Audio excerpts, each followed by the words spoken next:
Boa noite a todos, estamos aqui para mais uma live com o pregador Sérgio Bueno.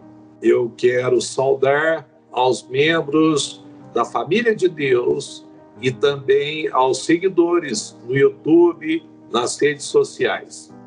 Ao tempo de solidarizar com as vítimas, com os familiares das vítimas da tragédia de ontem, que causou comoção nacional, porquanto imagens fortes do paredão caindo sobre as lanchas no cânion de Capitólio, em Minas Gerais.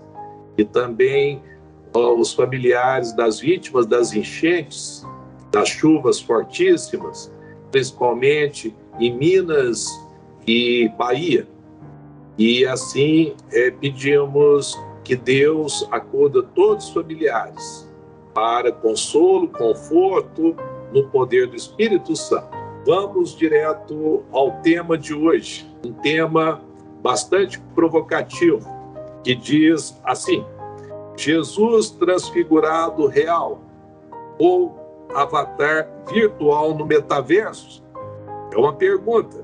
De novo, Jesus transfigurado real ou avatar virtual no metaverso?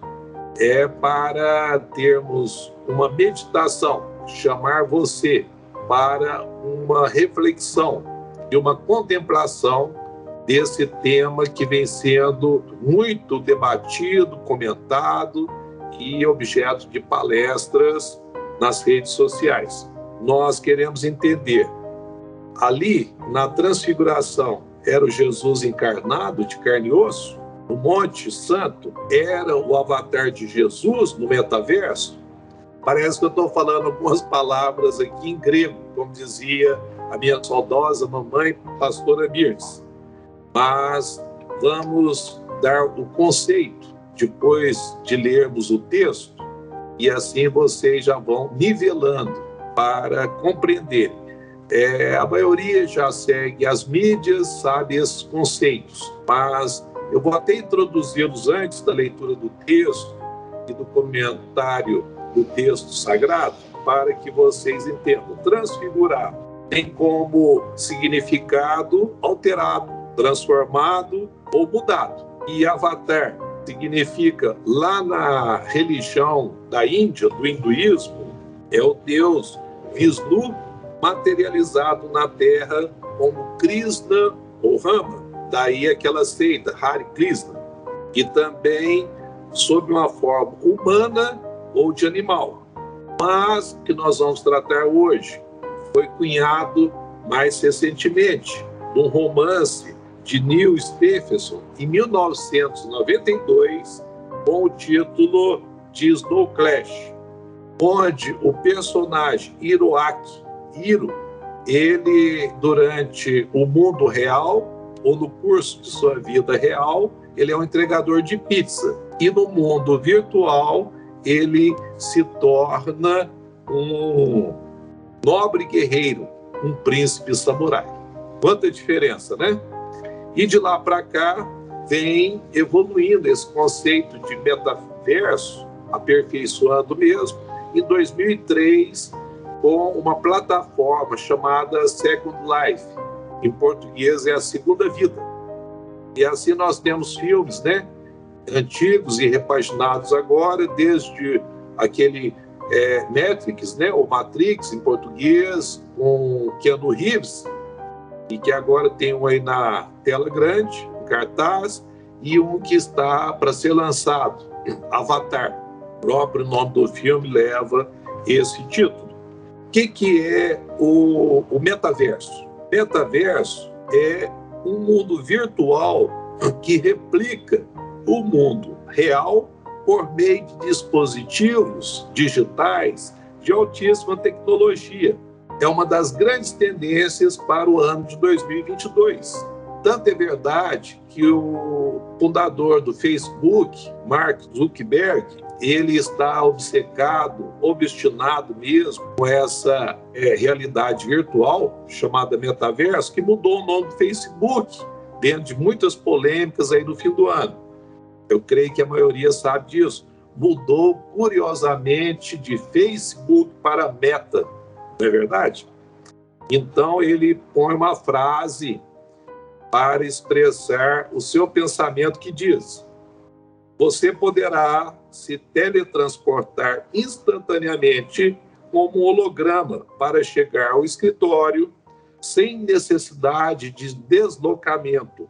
Você pode comparecer a um concerto, um show com os amigos, ou até mesmo ir de forma virtual à casa de seus pais para saber das novidades, fazer uma visita ali. Os que me ouvem, irmãos, irmãs das igrejas e também os que me seguem no YouTube, forçar a barra mesmo para criar essa realidade virtual por ilusão de profundidade, que é um fenômeno conhecido como estereoscopia, e, ao mesmo tempo, uma solução digital, onde coloca-se duas imagens geradas, cada uma para um olho. Então, assim, o cérebro faz uma leitura, as duas sobrepõem uma só, dando a ideia tridimensional. Vejam bem para onde está caminhando o nosso mundo. As redes sociais já foram um tipo de precursoras desse avanço estrondoso do metaverso. E mais agora, há assimilações por meio daquele óculos de realidade ampliada, que começou então com o Digital View, né? A visão digital, e que agora, da realidade ampliada, aumentada, estão já tendo o cheiro desse mundo virtual. Seria o Digital Smell, né? Onde as grandes indústrias de perfumaria, como o Boticário, por exemplo, teve lá no metaverso, em poucas horas, 9 milhões de visitantes virtuais, de avatares. Então, olha aí o quanto é poderosa essa rede metaverso de universo paralelo. Também estão avançando para o Digital Touch, que é um avatar poder tocar no outro, sentir o outro órgão de sentido, que é o tato humano. E também já tem o Digital Ear, que é os sons, né? Que você ouve, músicas, concertos e tudo lá dentro desse mundo virtual. Falta o quê? O Digital Taste, que é o sabor, mas certamente já deve ter aí protótipos fortes para isso também. Com essa introdução um pouco abrangente, eu creio que vocês já podem fazer uma ideia do que é metaverso e avatar.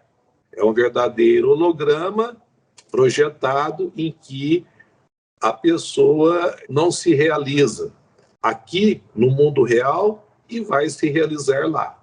Nós vamos novamente fazer essa pergunta provocativa após ler agora o texto sagrado para que vocês entendam.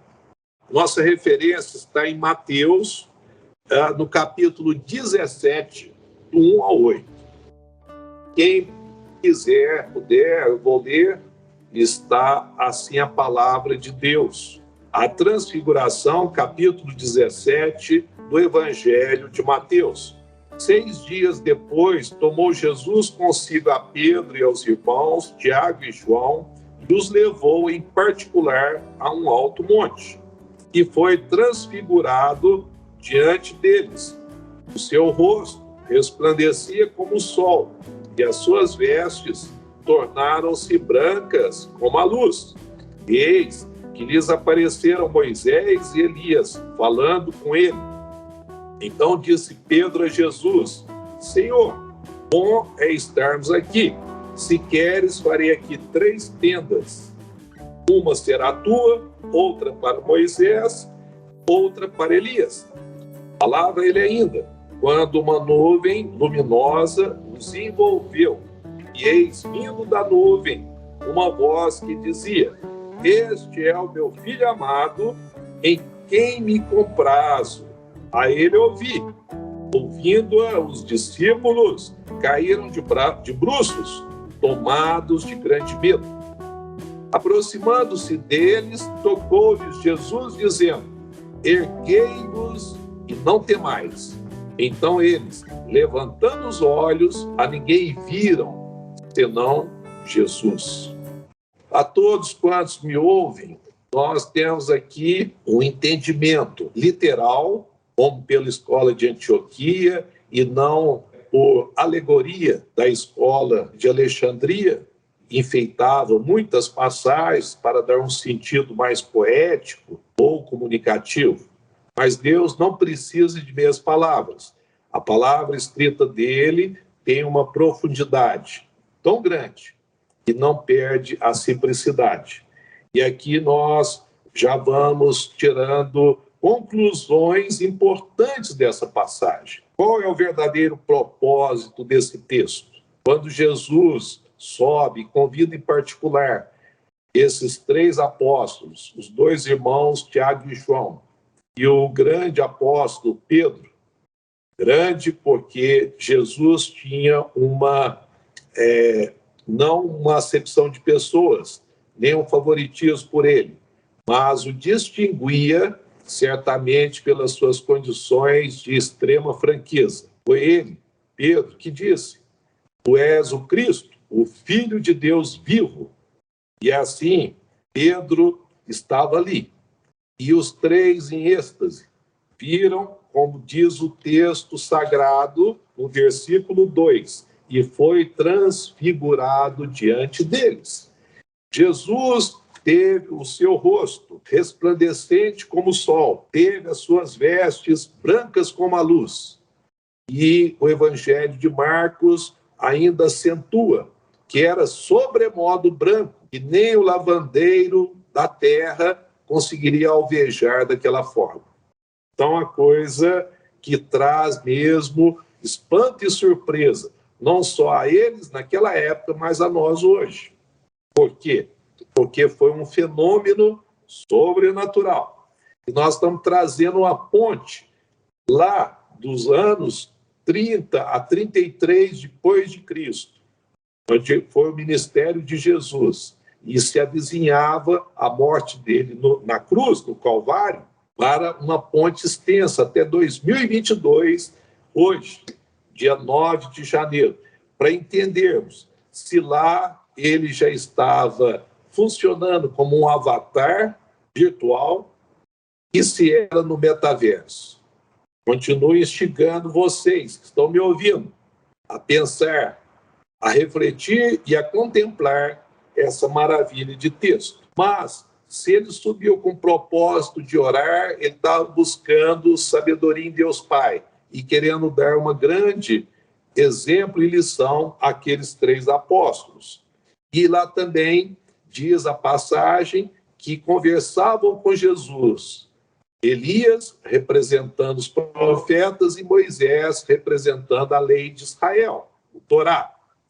E eu digo para vocês, será que também, dado a forma que Elias foi arrebatado numa carruagem de fogo e a forma que Moisés não foi encontrado o túmulo dele para não virar uma romaria, mas ele avistou a Terra Santa sem nela entrar, do alto do monte, se eram também hologramas, se eram avatares também de Elias e de Moisés. Está aí uma boa pergunta para complementar essa meditação de hoje. Mas o papo ali era muito cabeça.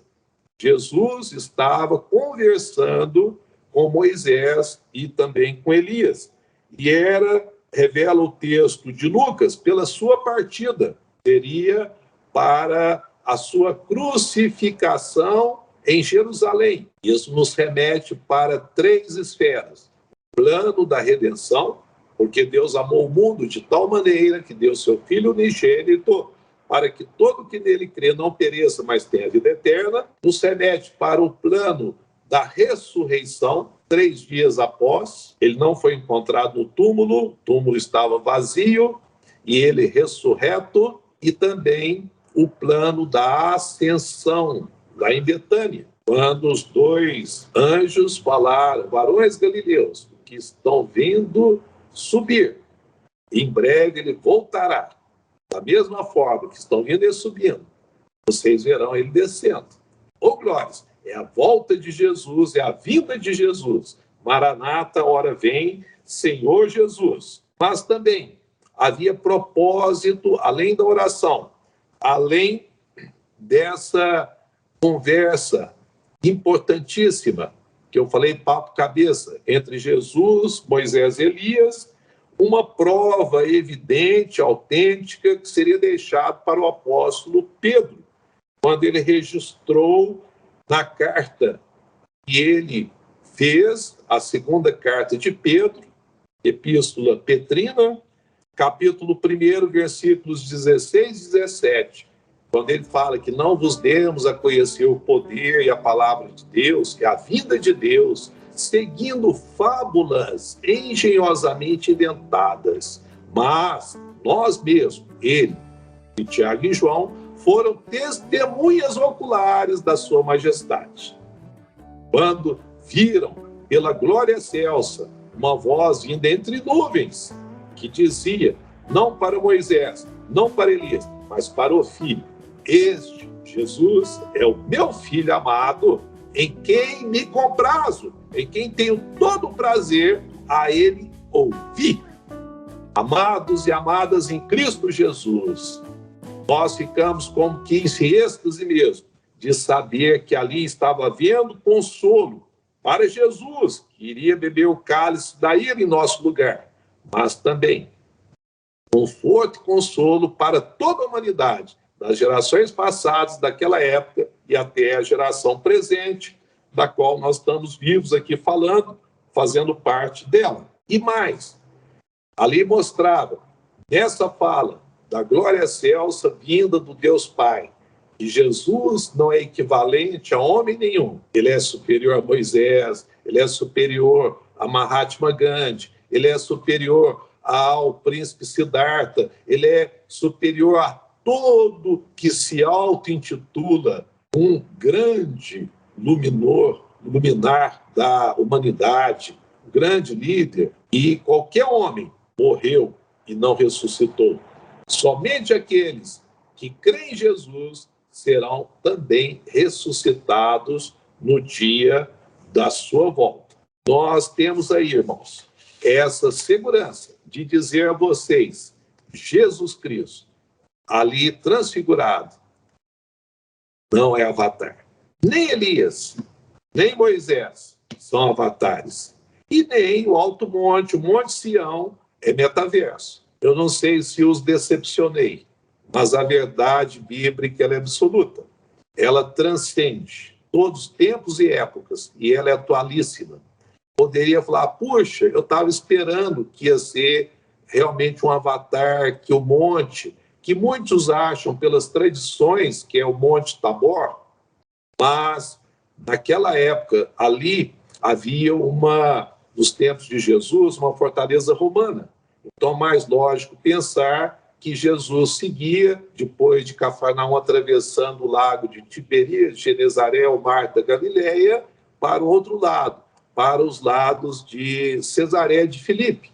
Estava ali mais ou menos 30 quilômetros e subindo o Monte Hermon, aquele do Salmo 133, que parodia com a excelência da união fraternal, quando diz, é como o Monte Hermon, por ser o mais alto, o orvalho dele escoa sobre os montes menores. E ali, Jesus foi transfigurado a cerca de 3.000 metros. Quando menino, eu lembro que eu decorei, caí muito em prova no grupo escolar Cesário Coimbra e Muzambinho, altura do Pico da Neblina, em Minas Gerais. E eu lembro, e nunca esqueci, que era 3.014. Hoje, por curiosidade, eu falei, vamos ver se bate. Tive uma surpresa, 2.995. Eu não sei se ele cortou 19 metros, se alguém cortou, ou se melhoraram a precisão dessa medição. Mas só a título de curiosidade, eu faço essa comparação. Monte Hermon, na altura de 3.000 metros, onde ele estava, Jesus foi transfigurado, somente ele, não era o avatar, era real também. Assim são a realidade celestial. Ela não é perceptível ainda. Por quê? Porque o mundo está sepultado no maligno, mas Jesus está voltando.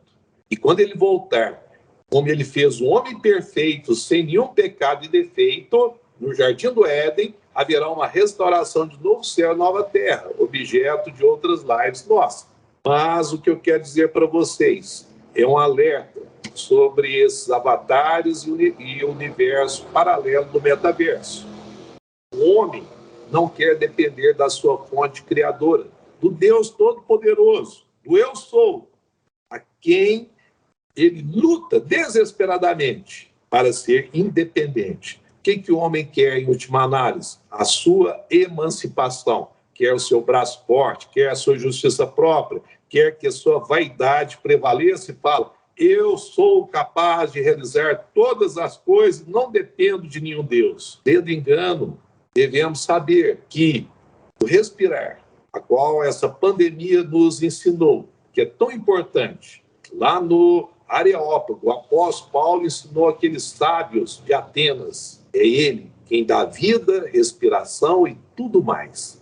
Então, com esse alerta a vocês, nós não temos emancipação de origem, porque a pergunta do homem é: de onde que eu venho e para onde que eu vou?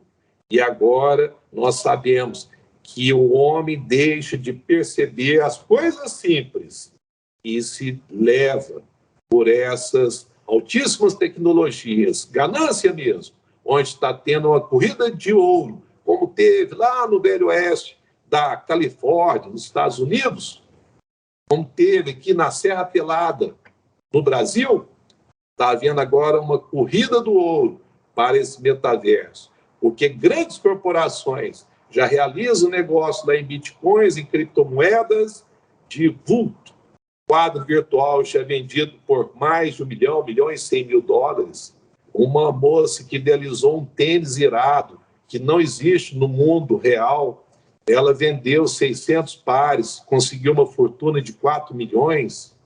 Essa corrida para o Boticário mesmo, e tem N exemplos em todas as áreas, carros Tesla, Mercedes-Benz, tudo já com negociações e prazo de entrega é recorde, porque é tudo virtual, e bilhões circulando nesse metaverso. Pura ganância.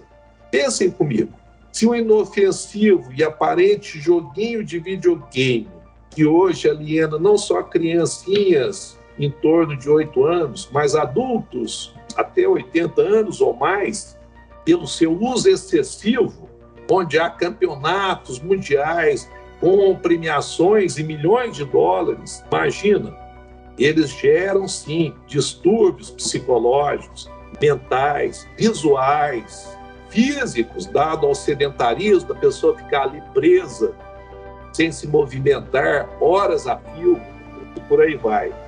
É uma total imersão no metaverso, que será exponencialmente também muito mais danoso à saúde e à integridade física.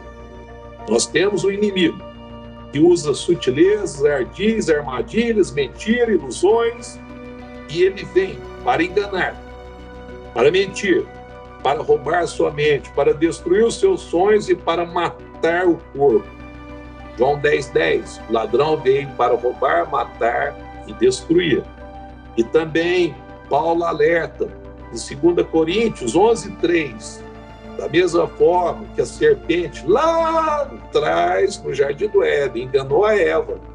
Depois Adão, eu receio que vocês, gregos de Corinto, e vocês, gentios de Goiânia e de todos os locais do mundo, 2022, sejam enganados pelo inimigo das nossas almas por meio desse metaverso, dos avatares que não são reais. Deus abomina o que não é natural, o que não é santo, criado por ele, e isso faça com que haja corrupção da mente e a parte da simplicidade e da pureza devida a Cristo Jesus. Esse texto de Paulo eu parafrasei com vocês para trazer mesmo a consciência de que aqui nós não estamos para passar medo, para sermos o dono da verdade. Posso estar errado? Quanto ao metaverso, sim, mas quanto à transfiguração, não. Eu sei em quem eu tenho crido. Somente aquele que me dá palavras de vida eterna, somente aquele que vai me dar mundo celestial, que também é real, não é virtual, porque ele virá, como diz na promessa também do apóstolo Pedro. Não retarda o Senhor a sua promessa de vinda, de volta, como muitos a julgam demorada, mas ele é longânimo, paciente, para que nenhum pereça e para dar oportunidade a que todos cheguem ao arrependimento.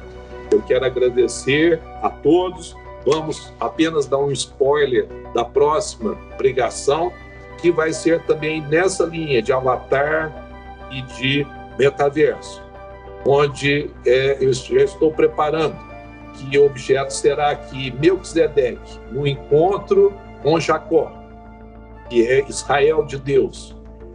Era um avatar? Melquisedeque, personagem muito misterioso, que na teologia é uma tipologia de Jesus, uma teofania. E você mesmo já vá preparando para receber essa nova pregação, que vai ser também muito instigante, muito provocativa, mas vai ser bênção na sua vida. Obrigado e vamos a uma breve oração. Senhor Deus, eu abençoo todos que estão me ouvindo em nome de Jesus e agradeço por essa oportunidade de estarmos falando a Tua palavra com fervor, com ardor, mas com esperança, com alegria e justiça, que o Senhor é Deus real, não precisa ser virtual, e que nós servimos a esse Jesus ressurreto, que está vivo à destra do Pai e que virá nos buscar, em nome de Jesus. Amém. Obrigado.